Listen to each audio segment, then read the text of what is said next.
L'argent est un outil. On le gagne, on le dépense, on l'accumule, on l'investit, mais au final on ne sait pas toujours d'où ça vient. Pourtant c'est vraiment important. D'un point de vue philosophique déjà. Parce que le temps c'est de l'argent. Non, je veux dire le temps c'est littéralement de l'argent. Lorsque vous travaillez, vous échangez votre temps et votre énergie contre une rémunération. Et laissez-moi vous dire que votre temps est précieux. Infiniment précieux en fait, puisque vous n'en disposez que d'une quantité limitée. En ce sens, c'est important de savoir contre quoi est-ce qu'on l'échange. De l'argent donc. Mais qui crée cet argent? D'où est-ce qu'il vient et pourquoi est-ce que ça devrait vous intéresser? Et puis au fond, vous ne vous êtes jamais posé la question de l'inflation?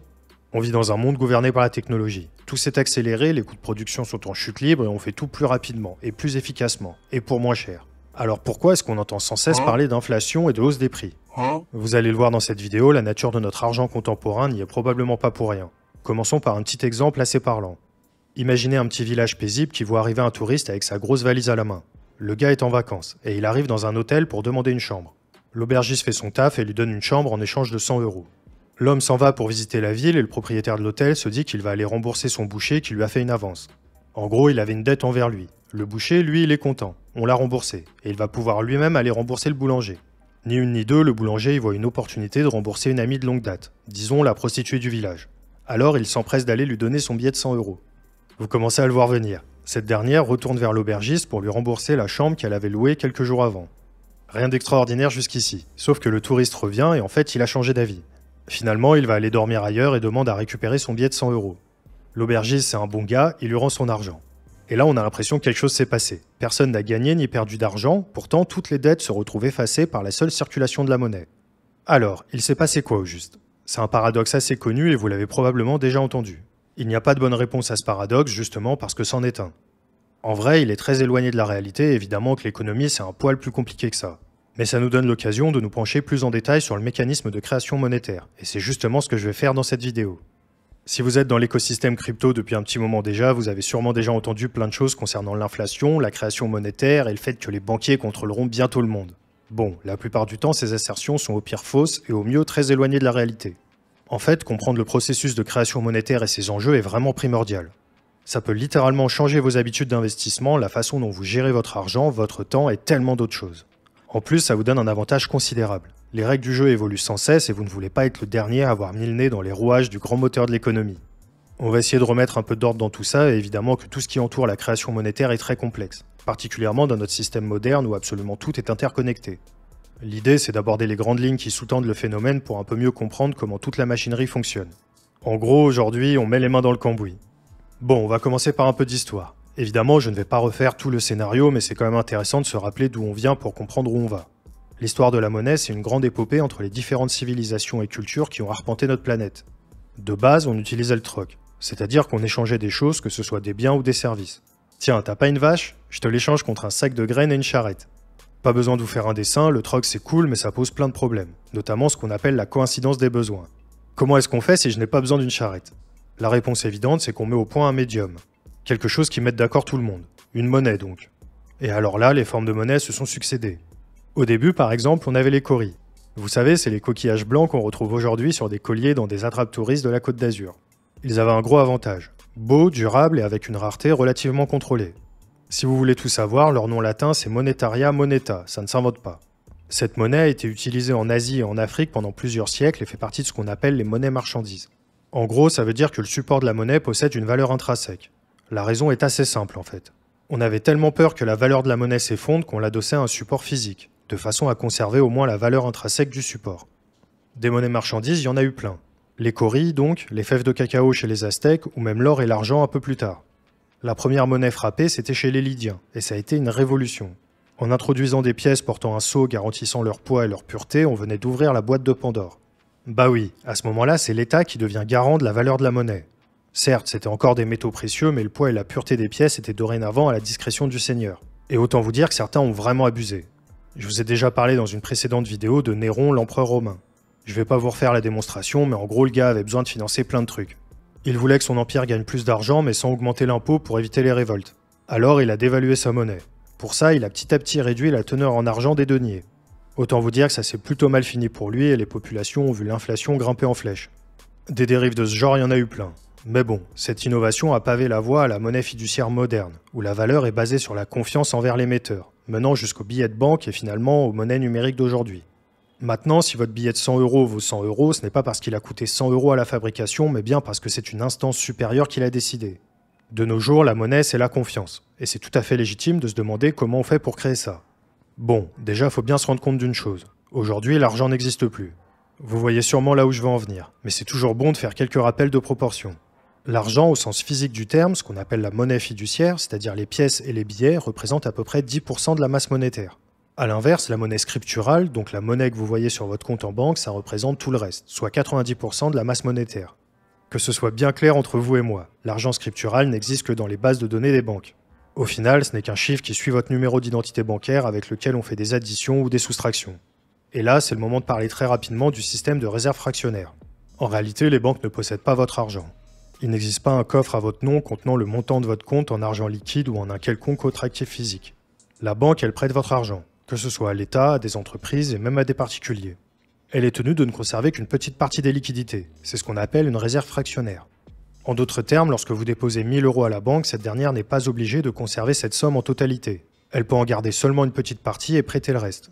Personnellement, je trouve qu'il y a de grosses considérations éthiques derrière ce système, parce qu'après tout, votre argent pourrait aussi bien servir à financer la maison d'une honnête famille qu'un énorme forage de pétrole au Yémen commandité par Total.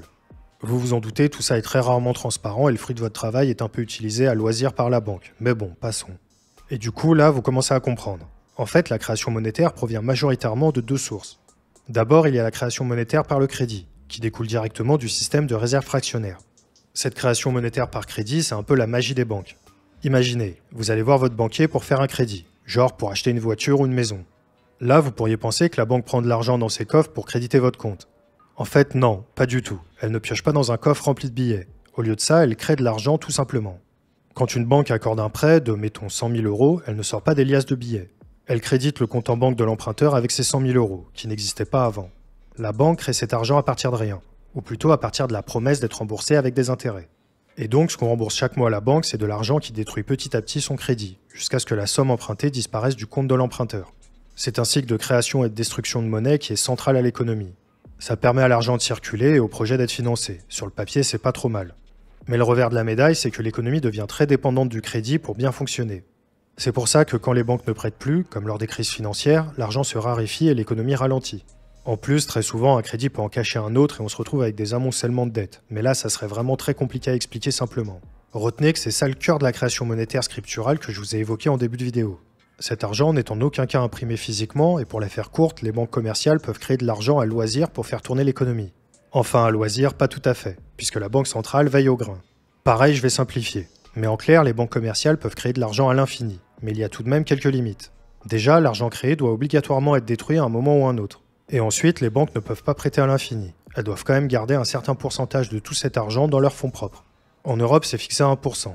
En clair, les banques commerciales européennes ne peuvent prêter que 99% de l'argent de leurs clients. Il y a évidemment d'autres règles et des garde-fous qui permettent de contrôler tout ça, mais ça serait trop long de tout évoquer. Maintenant, parlons un peu de la Banque centrale. Pareil, vous devez largement en avoir entendu parler, que ce soit la BCE en Europe ou bien la Fed aux États-Unis.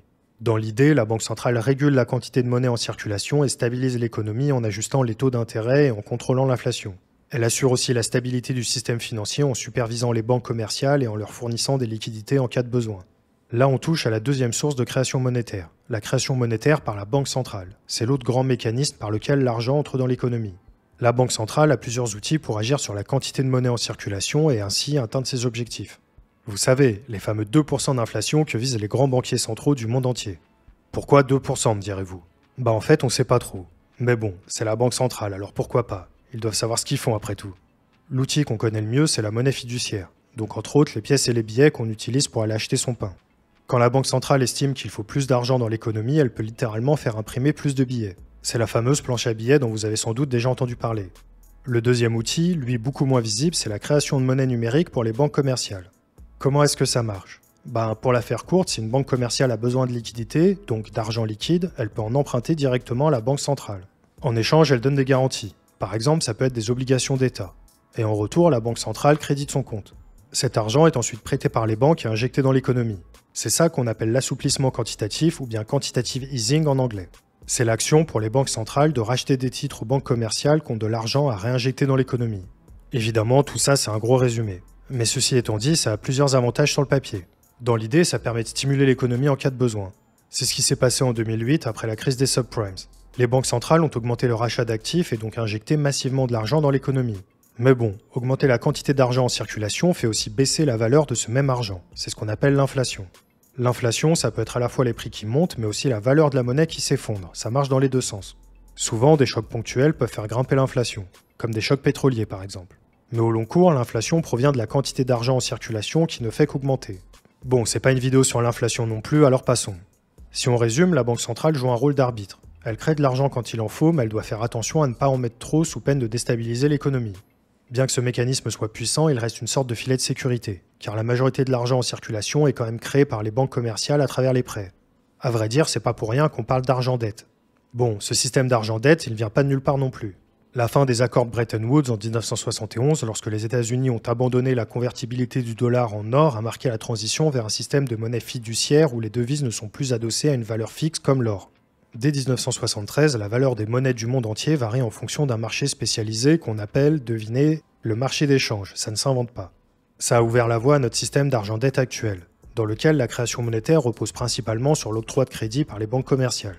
Désormais, l'argent est créé lorsque les banques accordent des prêts sans être limitées par des réserves en or. Et oui, parce qu'avant 1971, pour faire simple, si on voulait créer de la monnaie, il fallait miner de l'or. C'est Nixon, le président américain de l'époque, qui a changé ça en mettant un terme à la convertibilité du dollar en or. Avant ça, posséder du dollar, c'était posséder de l'or, et vice-versa. En peu de temps, le dollar devenait un étalon mondial. Pour la première fois, la devise dans laquelle tous les échanges se traduisent n'était plus l'or, mais la monnaie papier d'un pays, en l'occurrence les États-Unis. Évidemment, ça a causé son lot de déséquilibre, et si vous êtes curieux de voir tout ça en images, vous devriez aller faire un tour sur What the Fuck Happened in 1971, un site qui regroupe plein de graphiques assez parlants. La création monétaire, c'est un mécanisme complexe qui façonne le fonctionnement de l'économie moderne. Qu'elle soit exécutée par les banques centrales via des politiques monétaires ou par les banques commerciales à travers l'octroi de crédit, l'idée est de stimuler la croissance, l'investissement et la consommation. Mais au final, cette dynamique repose sur un équilibre délicat, où une création excessive de monnaie peut entraîner de l'inflation, tandis qu'une création insuffisante peut freiner l'activité économique. Il y a énormément d'enjeux derrière tout ça. Kenneth Boulding le disait lui-même. Celui qui croit qu'une croissance infinie peut continuer indéfiniment dans un monde fini est soit un fou, soit un économiste. Et au fond, c'est en partie pour ces raisons que Satoshi Nakamoto a créé Bitcoin. Bien sûr, il y a des histoires d'incensurabilité, mais la living de Bitcoin, c'est littéralement sa politique monétaire.